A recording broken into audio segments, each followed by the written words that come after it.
Hello, friends. Welcome to English by Heart. This is parts of speech second part, right. इससे पहले वाले video में हमने देखा था कि पार्ट्स ऑफ स्पीच क्या होते हैं। जब भी हम कभी कोई सेंटेंस किसी भी भाषा में बोलते हैं, मैंने अभी तेरे से कुछ भी बोला, राइट, जैसे कि मैंने कुछ बोला, तो अब इस वाक्य के अंदर अगर मैं टुकड़े करता हूँ मैंने कुछ और बोला, राइट, तो यह उस स्पीच के पार्ट्स हैं, हिस्से हैं, राइट। हम ये जो भी हम सेंटेंस बोलते हैं, स्पीच देते हैं, तो उनके अंदर कुछ पार्ट्स होते हैं। यह 8 होते हैं। हमने इसमें से पहले 3 देखे थे। एक बार हम उनकी भी ब्राउन स्टडी कर लेते हैं। जैसे कि आप देख सकते हो ये लिखे हुए भी ब्राउन में है, तो एक मुहावरा भी आप याद कर सकते हैं। ब्राउन स्टडी का मतलब होता है जब भी कभी कोई चीज़ आप दोहराते हैं, that is called brown study. I hope you people are doing the brown study of all the videos vocab, right? And now, as per my promise, as I am a man of word, ये एक अच्छा मुहावरा होता है। मैं एक बार इसको यहाँ लिख देता हूँ, man of word, right, man of word. इस मुहावरे का मतलब होता है जबान का पक्का, राइट। पेपर में आया हुआ भी है और ये सेंटेंस इम्प्रूवमेंट के अंदर आया था, राइट। अब बच्चे सोचेंगे सर ये ग्रामर का क्वेश्चन है। नहीं, ये ग्रामर का नहीं है, यह मुहावरे का क्वेश्चन था, राइट। अब एरर में दिया था उन्होंने, मैन ऑफ वर्ड्स कर दिया था। तो हम कभी भी बातों के पक्के नहीं होते, हम बात के पक्के होते हैं ना। तो इसलिए इसको आप ध्यान रखें, मैन ऑफ वर्ड। और इसी से एक मिलता जुलता होता है, that is man of letters. मैं वो भी बता देता हूँ आपको कि उसका क्या मीनिंग होता है, man of letters. Man of letters, याद रखें, लेटर जब हम अक्षरों का आदि मतलब अक्षर ज्ञान, राइट। जब भी हम किसी विद्वान व्यक्ति को हम बोलना चाहते हैं तो it is man of letters. और जब हम किसी को बात का पक्का कहते हैं तो man of word. I repeat, यहाँ पे ये वर्ड रहता है, वर्ड्स नहीं होता है। और जब आप किसी विद्वान की बात करते हो तो it is man of letters. अब जो मेरे साथ महिलाएं जुड़ी हुई हैं, जो लड़कियां जुड़ी हुई हैं, राइट, आप सोच रहे होंगे कि क्या केवल आदमी ही, पुरुष ही पढ़े लिखे होते हैं। तो ऐसा नहीं है कि मैन ऑफ लेटर्स, अब इसमें वुमन ऑफ लेटर्स तो नहीं कह सकते जो पढ़ी लिखी है। उसके लिए एक मुहावरा होता है, मैं वो भी लिख देता हूँ महिलाओं के लिए, क्योंकि महिलाएं आजकल पढ़ रही हैं और हर क्षेत्र में पुरुषों से आगे हैं, राइट। उनको हम कहते हैं ब्लू स्टॉकिंग्स। इसके पीछे एक रोचक कहानी है, किस्सा है, मतलब किस्सा तो क्या है, एक रीज़न है, इसको आप ध्यान रखें। ब्लू स्टॉकिंग्स, स्टॉकिंग्स आप में से अधिकतर लड़कियां जानती हैं। कुछ लड़के जो होंगे मेरी तरह भोले भाले, उनको नहीं पता होगा, राइट। जो इंजीनियस होते हैं, भोले, राइट। जैसे कि पहले वाली कहानी के अंदर जो हमारा वोराशियस कैरेक्टर था, पेटू, राइट, भुक्कड़, सॉरी, पेटो इज कॉर्पुलेंट। तो जो हमारा वोराशियस कैरेक्टर था, प्रोटैगनिस्ट था, he was also very Angénieux. तो जिनको नहीं पता है कि व्हाट स्टॉकिंग्स आर, स्टॉकिंग्स होती हैं, जब आपने देखा होगा सर्दियों के अंदर जब बच्चियां, छोटी छोटी लड़कियां जब स्कूल जाती हैं, right, so they wear very long socks, बहुत लंबे सॉक्स पहनती हैं, उनको भी हम स्टॉकिंग्स कहते हैं। Even if you have watch boys football, right, तो फुटबॉल के अंदर जो प्लेयर्स पहनते हैं लंबे लंबे सॉक्स, तो एनी लॉन्ग अबव नी सॉक्स जो होते हैं, दे आर कॉल्ड स्टॉकिंग्स। इसे लड़कियां भी पहनती हैं और बॉयज़ केवल फुटबॉलर्स पहनते हैं, बाकी आप लोग नहीं पहनते हो ना। अभी तो आजकल जो वोग चल रहा है, VOGUE, जो अभी वोग चल रहा है, vogue is fashion, right. So जो अभी वोग में है, that is ankle socks. As you all know, आप लोग मुझसे वोग में कहीं ज़्यादा आगे हैं। तो ये जो ब्लू स्टॉकिंग्स नाम पड़ा, तो जो पहले जो महिलाएं काम पर जाया करती थी, राइट, जैसे विदेशों में आपको पता ही है, तो काम पर वही महिलाएं जाया करती थी जो कि बहुत पढ़ी लिखी हुआ करती थी। और जब वो ऑफिस जाया करती थी, used to wear skirts, right. तो स्कर्ट्स के नीचे they use to wear stockings, और वो ब्लू स्टॉकिंग्स पहना करती थी, राइट।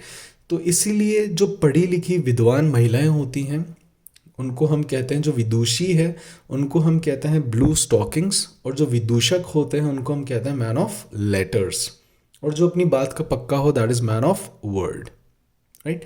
तो जैसे कि मैंने आपको कहा था कि will start with grammar, and students की डिमांड थी and they are very ecstatic after the first video. Some of the students, they message me personally, right, and even on my what you call video as well, they have commented that sir thanks and all, but no, for that, right, that it is my duty and as per my word I have to do that. And grammar is a part जो कि आपके paper में आएगा, दो उसका बहुत ज़्यादा weightage नहीं होता, but yes it will help you a lot in your cloze test. आपके जो कुछ क्वेश्चंस आते हैं इट में हेल्प यू, राइट। अपन इसको बिल्कुल बेसिक से शुरू करेंगे। और हाँ my friends, it is my promise, again I am saying that it is my promise that I will give my best in grammar section even, and I promise कि if you listen to all the videos, अगर आप videos हर एक video को अगर आप सुनते हैं, है ना, एंड जो मैं कहता चाह रहा हूँ अगर आप कहता जा रहा हूँ, and if you abide by my instructions, और अगर आप मेरे इंस्ट्रक्शंस को अबाइड बाय करते हैं तो आपके ग्रामर भी एकदम क्लियर हो जाएगी। Grammar is not that difficult, right. इसको केवल टीचर्स और स्टूडेंट्स ने बेली हु कर रखा है। बेली हु होता है बहुत बड़ा चढ़ा कर करना, है ना, कि हाय ग्रामर, अरे आपने ग्रामर बचपन से पढ़ ली, but what is the reason कि आपको आज तक नहीं समझ में आई? Do you no?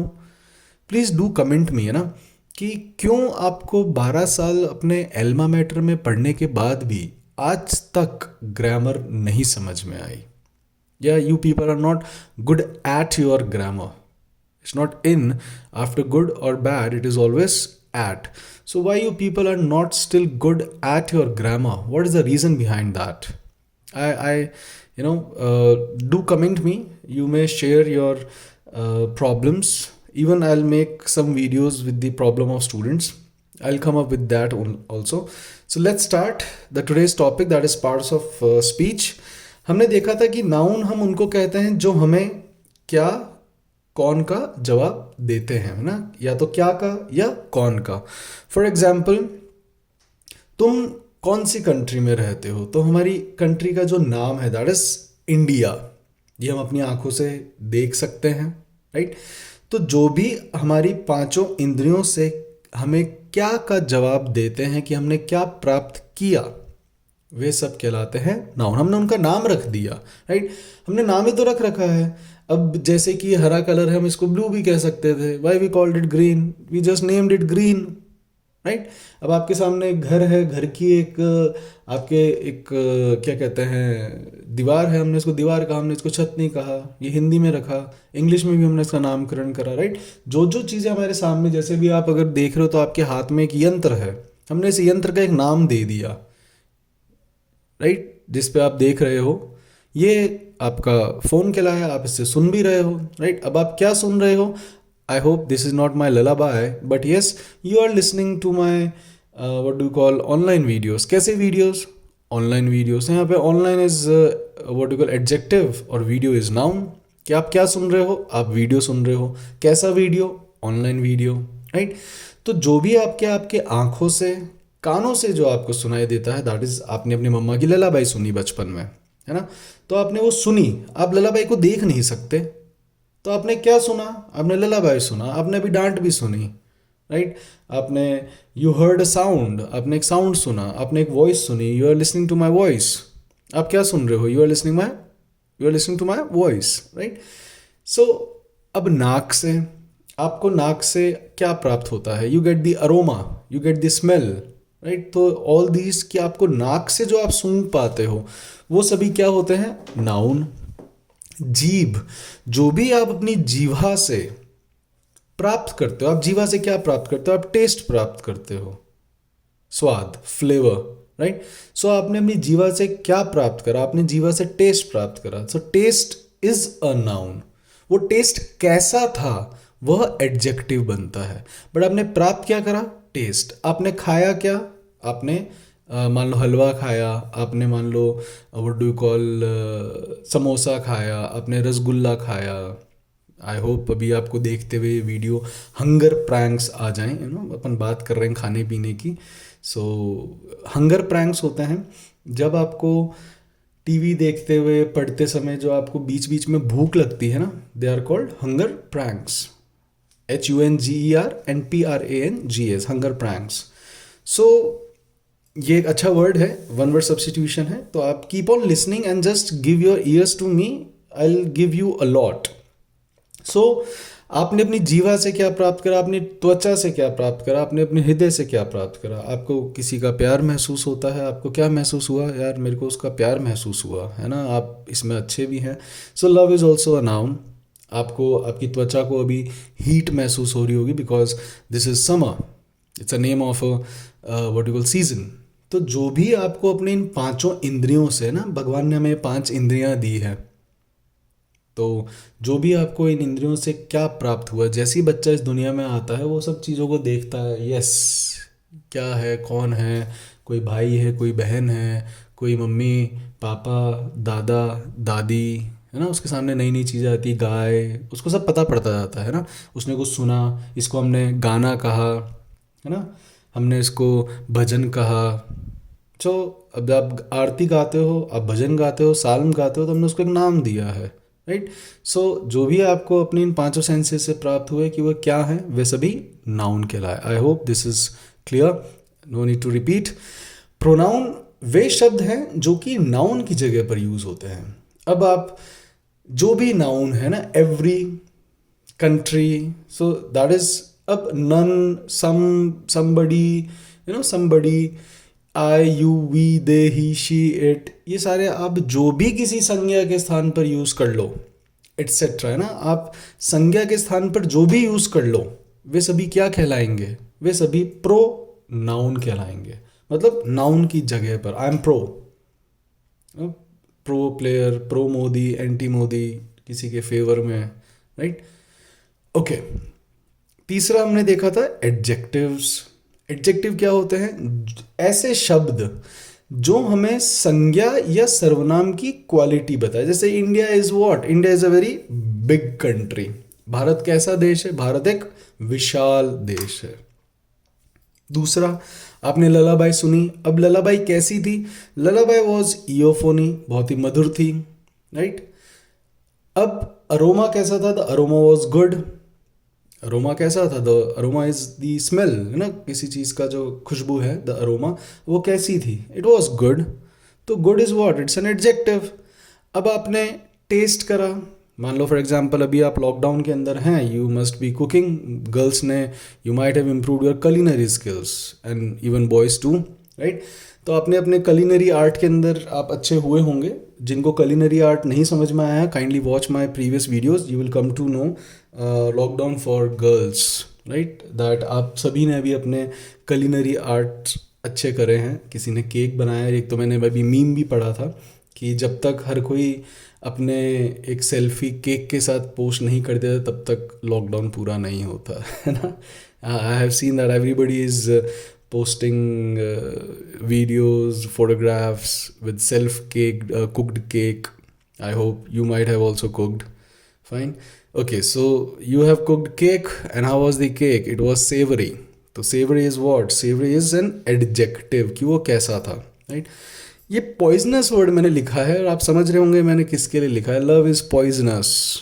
जो प्यार है वो जहरीला होता है ना, जैसे कत्तई जहर जो आजकल कमेंट्स करते हैं। तो जो अब वो प्यार कैसा है, वह जहरीला है, पॉइजनस। वो जहर नहीं है, वो जहरीला है। कैसा है, जहरीला, right. So poisonous is what, it's an adjective. The heat is terrible if you go outside, and I hope you people know that. ये जो 9 टप्पा चालू हुए, अभी 9 तपना चालू होंगे, 9 दिन, राइट। ऐसा हम कहते हैं कि जब सूरज इस दशा इसमें प्रवेश करता है तब ये जो 9 दिन है वो सबसे ज़्यादा तपते हैं, राइट। तो अभी 9 दिन they will be terribly hot and you will face terrible heat. कैसी heat, terrible heat, right. So I hope you are thorough with these 3 parts of speech. Now let's move farther or further. You have to tell me the difference between farther and further. I repeat, you have to tell me the difference between further and farther.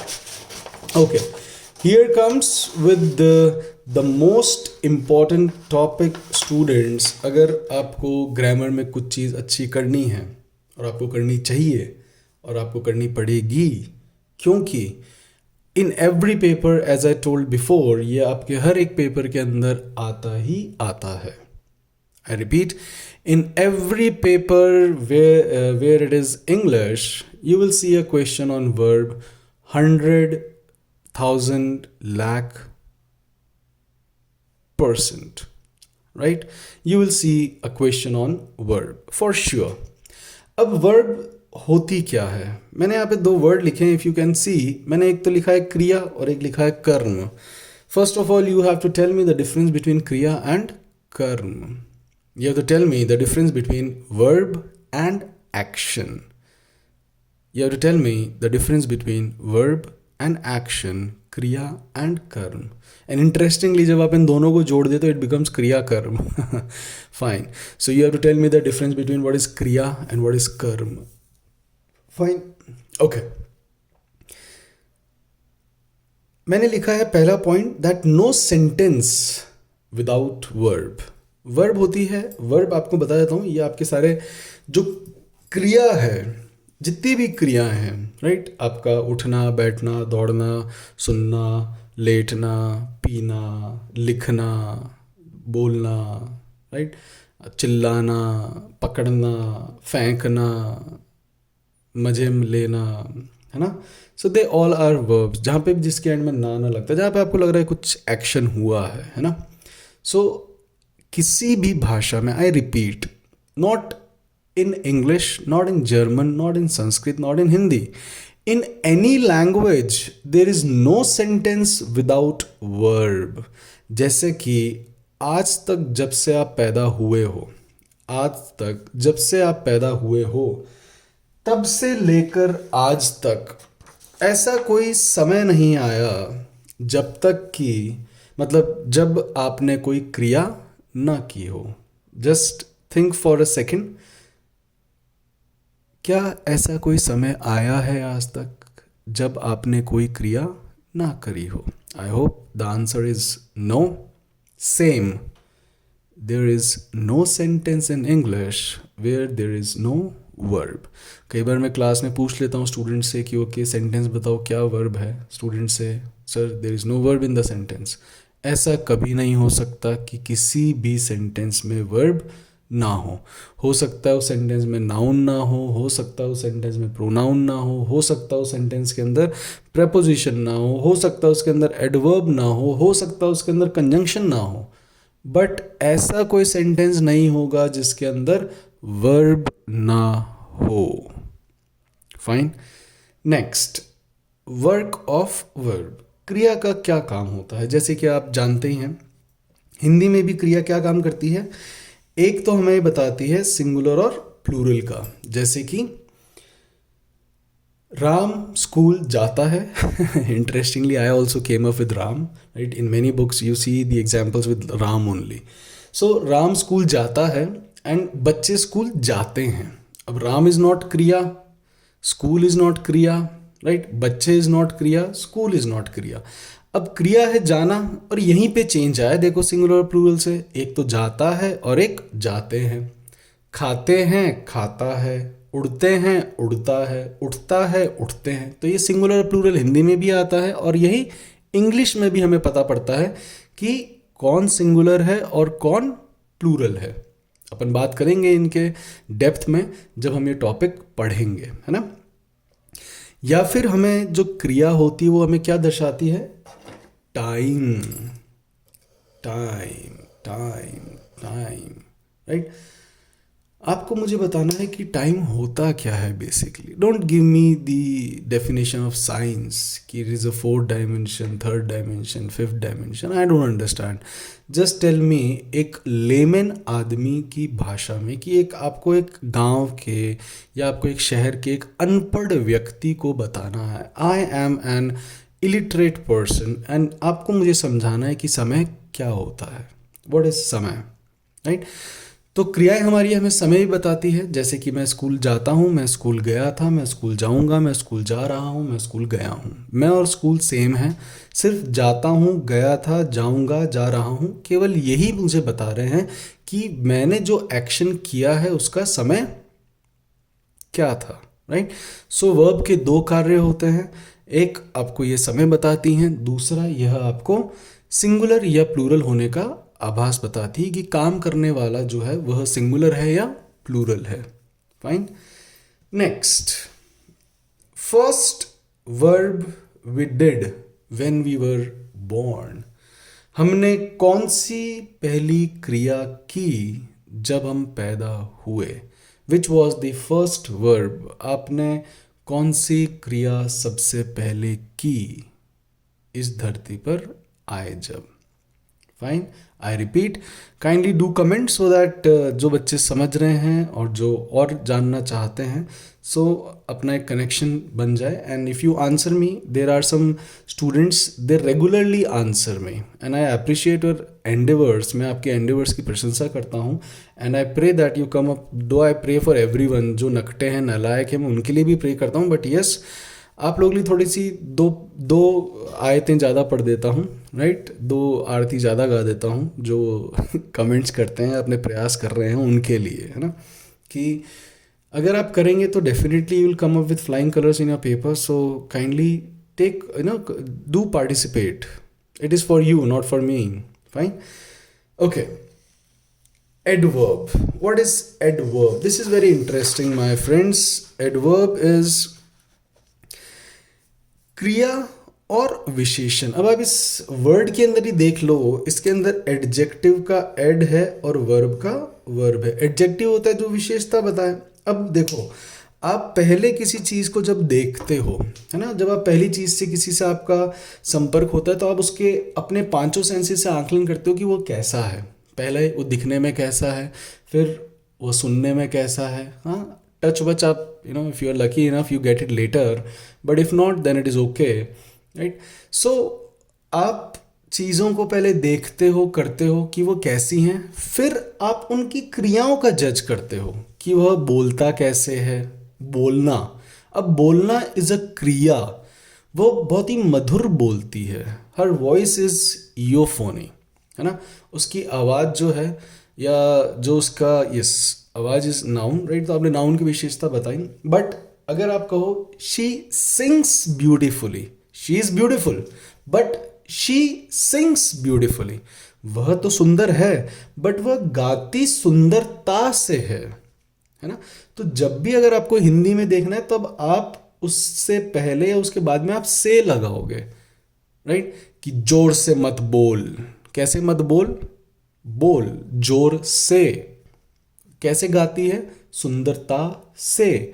तो जब भी कभी, right, आप किसी क्रिया के बारे में कुछ बताएं, उसकी विशेषता बताएं, उसकी कुछ क्वालिटी बताएं, है ना, क्वालिटी अच्छी भी होती है और बुरी भी होती है, तब हम उन शब्दों को एडवर्ब कहते हैं। प्लस इंटरेस्टिंग, है ना, जिन स्टूडेंट्स को ग्रामर अच्छे से पढ़नी है, डेप्थ में पढ़नी है, तो मैं आपको ग्रामर की एक एक बारीकियाँ बताऊंगा, सो दैट जो आपके पेपर में 20-30% जो सेक्शन आता है वो उसमें भी आप अच्छा स्कोर कर सको। नेक्स्ट वी हैव इज, जो विशेषण के बारे में भी बताएं। किसी की कोई विशेषता है, आप उसके भी बारे में अगर आप कुछ बताते हो, जैसे कि for example she is beautiful.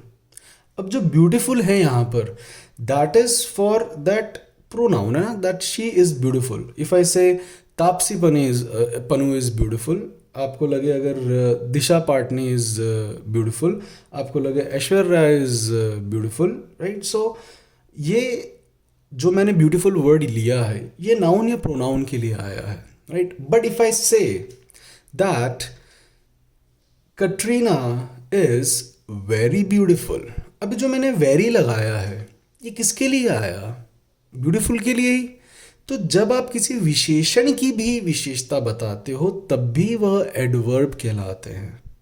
I repeat, जब आप किसी विशेषण के बारे में भी कुछ विशेषता बताओ तब भी वह क्रिया विशेषण होते हैं। और तीसरा, very interestingly and very shockingly, astoundingly, ऐसे शब्द जो क्रिया विशेषण के बारे में भी बताएं वो भी क्या कहलाते हैं? एडवर्ब। मैंने यहाँ पे 3 एग्जाम्पल्स भी लिखे हैं। फॉर एग्जाम्पल इफ आई से ही स्पीक्स लाउड, अब यहाँ पे जो लाउड है वो ही के लिए नहीं है कि वह लाउड है, उसका बोलना लाउड है, इसलिए लाउड इज एन एडवर्ब। आप इसको अगर डिक्शनरी में फाइंड आउट करेंगे तो आपको लाउड एडजेक्टिव भी मिलेगा और आपको यह एडवर्ब भी मिलेगा, बट डिपेंड करता है, मैंने बताया ना कि हर सेंटेंस पे, हर एक वर्ड पे डिपेंड करता है कि आप उसको कैसे यूज में लेते हो। जैसे मैंने आपको एग्जांपल दिए थे that I have a pen, now here pen is what, it's a noun, but if I say I am penning a letter, I am penning a letter, तो मैं अभी यहाँ पर एक लेटर को पेन कर रहा हूँ, मतलब मैं उसको कलम नहीं कर रहा हूँ, यहाँ पे पेन अब क्रिया हो गई है। फाइन। तो वैसे ही स्पीक्स लाउड, अब मैंने यहाँ पे ही के लिए लाउड यूज नहीं करा, मैंने उसके बोलने के लिए लाउड यूज करा, तो it has become an adverb. Second, he speaks very loud, अब ये एडवर्ब ही था, मैंने बताया ना लाउड किसके लिए आ रहा है, उसके बोलने के लिए, मैंने उससे भी पहले वेरी लगा दिया। मैंने कहा था ना आपको कि ये क्रिया विशेषण की भी विशेषता बताए तो वो भी एडवर्ब होता है, राइट। तो ही स्पीक्स वेरी लाउड, तो very itself is an adverb and loud is also an adverb. तो एडवर्ब एडवर्ब की भी विशेषता बताता है, एडवर्ब एडजेक्टिव की विशेषता ही बताता है, और एडवर्ब बेसिकली वर्ब की तो बताता ही बताता है। फाइन। अब जो आप थर्ड एग्जाम्पल देखते हैं, मैंने यहाँ पर लाउड जो यूज करा है वो सीधा ही के लिए यूज करा है कि वह कैसा है, वह बहुत लाउड है, वो मतलब बहुत तेज बोलने वाला है ना, ही इज वेरी लाउड।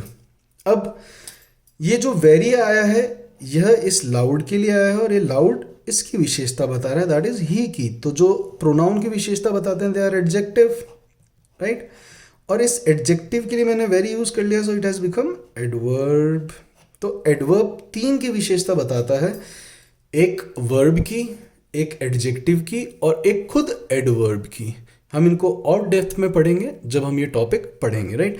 आपको सिर्फ इतना से ध्यान रखना है, जो भी आपको जवाब देते हैं कि आपने क्रिया करी है वह कब, कहाँ, कैसे, कितना और क्यों। आपने जैसे फॉर एग्जाम्पल आप कब आए, I came late, right, so late is what, it's an adverb, right. अब आप कहाँ हो, ये भी आपका एडवर्ब होता है। I came here, here is what, it's an adverb, adverb of place. कैसे, है ना, adverb of manner. I did it completely, that is adverb of manner. कितना, that is degree. I often come, मैं अक्सर आता हूँ, राइट, मैं कितना आता हूँ, दैट इज ऑफन। सो कितना is degree, right. So adverb of degree ये नाम है, आपको इन्हें नाम में कुछ नहीं है, बस सिर्फ आपको याद रखने के लिए कि जब क्रिया आपने जो करी है ना, आपने उन क्रिया के लिए आप क्या क्या क्वेश्चन जो आपके मन में आते हैं, ये आपको जो मैं बता रहा हूँ, कब, क्या, क्यों, कैसे, है ना, ये सारे वर्ड्स आप दिमाग में ध्यान रखें। जैसे कि नाउन क्या का जवाब देता है, कौन का जवाब देता है, एडजेक्टिव हमें कैसे का जवाब देता है, एडवर्ब जो है वह हमें कब, कहाँ, कैसे, कितना और क्यों हमारे कर्म का बताता है, राइट। फाइन, तो याद रखें इसको। अब अपन आगे चलते हैं without wasting a single moment. Let's move to the next part of speech, that is again, I am saying it again, that this is again the most important topic after verb, that is preposition. अब मैंने इसको क्यों अलग लिखा है black में और blue में, जिससे कि आपको याद रहे, पोजीशन होती है आपकी स्थिति और प्री होता है पहले, so it becomes preposition, right. अब ये काम क्या करते हैं, ये इनका यूसेज क्या होता है। फर्स्ट ऑफ ऑल, आप जब से पैदा हुए हो तब से आप अपनी पोजीशन बदल रहे हो, हाँ या ना, अभी भी आपकी कोई स्थिति है, राइट। ऐसा कोई क्षण नहीं आया जब आपने क्रिया बंद करी हो, तो जब हम रेगुलर हमारी क्रियाएं चल रही हैं तो हमारी पोजीशन भी बदल रही है।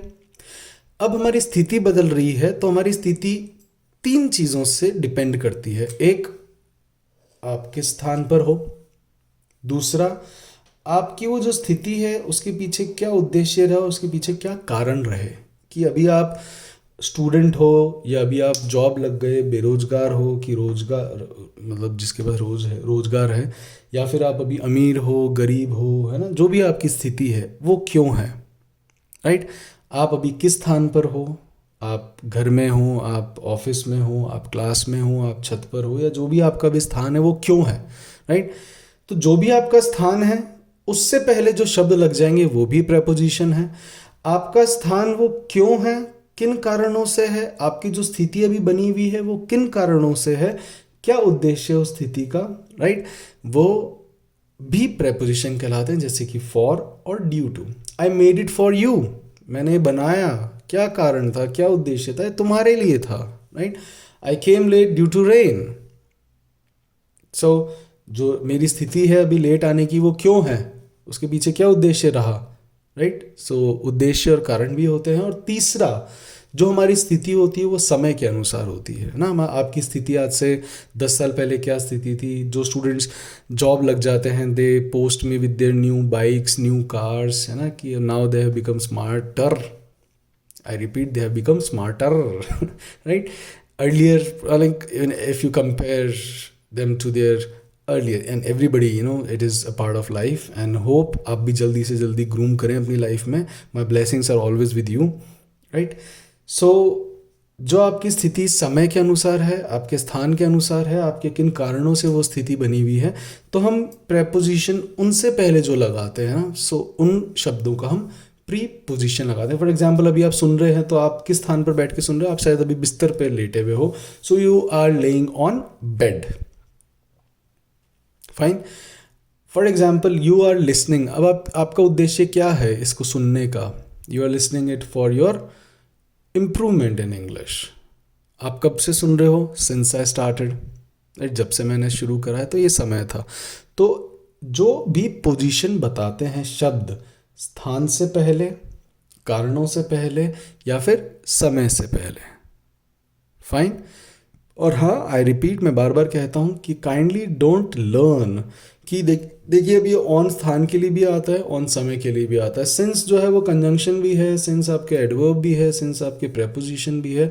So kindly don't learn, just understand कि उस वर्ड को हम कैसे अलग अलग जगह यूज कर सकते हैं, फाइन। जैसे फॉर एग्जाम्पल एक खिलाड़ी होता है, एक प्लेयर है, फील्डर है। अब फील्डर की आप वो फिक्स नहीं कर दोगे कि यार यह सिली पॉइंट का ही फील्डर है, वह कहीं पे भी खड़ा हो सकता है। इफ़ ही हैज़ गुड, अगर उसके अंदर वो क्वालिटी है, तो अगर इस वर्ड के अंदर वो क्वालिटी है कि वो एडवर्ब भी बन सकता है, वो कंजंक्शन भी बन सकता है, वो वर्ड बनेगा, राइट? तो वह डिपेंड करता है। So don't learn, just use your brains and just use your basics. I repeat, that's why I'm giving you so in-depth knowledge of basics. हम जो रूल्स पढ़ेंगे वो तो फटाफट आपको रूल्स में याद करवा दूंगा बाय हार्ट, कहानी के अंदर रूल्स याद कर लेंगे। But before that you must clear your basics कि ये होते क्या है। Because sometimes students they stick, वो चिपक जाते हैं कि सर ये तो एडवर्ब है। अरे वो एडवर्ब के साथ साथ और भी कुछ है, आप देखें डिक्शनरी के अंदर। I was very much gobsmacked to see कि लाइक प्रेपोजिशन भी होता है, लाइक एडवर्ब भी होता है, लाइक एडजेक्टिव भी होता है, लाइक नाउन भी होता है, लाइक वर्ब भी होता है। अरे यार, राइट? सो इट डिपेंड्स कि how you use it, fine. And the second last is conjunction. जैसा कि आप देख रहे हो, मैंने यहाँ पे जंक्शन एक अलग ही रंग में लिखा है, राइट? रेलवे जंक्शंस भी होते हैं। जंक्शन का मतलब ही होता है जो दो चीज़ों को जोड़ते हैं ना, जोड़ते हैं। तो ऐसे शब्द जो दो वाक्यों को जोड़ते हैं, हम भी जब से धरती में, हम भी अपने आप को जोड़े जा रहे हैं किसी ना किसी से। हम पहले माँ से जुड़े, बाप से जुड़े, भाई से जुड़े, दादा दादी से जुड़े, दोस्तों से जुड़े। We are joining, we have been joining with others. So same वैसे ही जब आप किन्हीं दो वाक्यों को जोड़ते हो, है ना, तो उन शब्दों से जिनसे आपने दो वाक्य जोड़े हैं, दे आर कॉल्ड कंजंक्शन। जैसे कि Ramesh is my student, Pankaj is my student, so I can say that Ramesh and Pankaj are my students. अब आप देखें कि जब भी कभी दो व्यक्ति जुड़ते हैं तो उनकी क्रियाएं भी बदलती हैं, प्लस उन व्यक्तियों की संख्या भी बदलती है। So it's very normal. मैंने कहा है क्रियाएं बदलती हैं, मैंने ये नहीं कहा कि हमेशा प्लूरल आती हैं। कई बार बच्चे क्या अपने हिसाब से सोच लेते हैं, नो, जरूरी नहीं कि वो प्लूरल है या सिंगुलर है। ये अपन रूल्स में देखेंगे कैसे होता है। कई बार आप किसी से जुड़ते हो तो कहते हैं ना कि दो जिस्म और एक आत्मा है, दो आत्मा है, नो। सो ऐसा है कि कई बार हम सिंगुलर भी हो जाते हैं कि हम तुझ में मिले, हम एक हो गए। तो ऐसा भी हुआ ना कि वो एक हो गए। तो ये रूल्स पे डिपेंड करता है कि आप किससे मिल रहे हो या आपके बीच में कैसा जो जोड़ है। फाइन। सो इसीलिए don't just assume from your own. I said verb में चेंज आता है और नाउन में भी चेंज आता है। सो जब हम इनको आगे पढ़ेंगे then will see. But before that you have to answer few questions as I asked. First मैंने आपसे पूछा था कि what is the difference between verb and action. Then I asked you what is time. Now I am asking you that what are determiners, उनका क्या काम होता है, आर्टिकल्स क्या होते हैं। सी इन सब का आपको हिंदी में वर्ड मिल जाएंगे, जैसे कि प्रेपोजिशंस आर कारक। ये मैं सॉरी इनको हिंदी में लिखना भूल गया। प्रेपोजिशंस आर कारक एंड कंजंक्शंस आर संयोजक। बट आर्टिकल्स हिंदी में नहीं मिलते हैं। आपको मुझे बताना है कि आर्टिकल्स क्या होते हैं, उनका काम क्या होता है। Don't tell me sir a and the are the articles, right. A and they are the types of articles. But articles क्या होते हैं, उनका यूसेज क्या होता है, right. Soon we gonna start with one of the topics, one of the parts of speech in depth. Fine. I hope you enjoy. Keep listening. Stay tuned with me on my channel English by Heart. So till then, sayonara, hasta la vista, ciao, goodbye.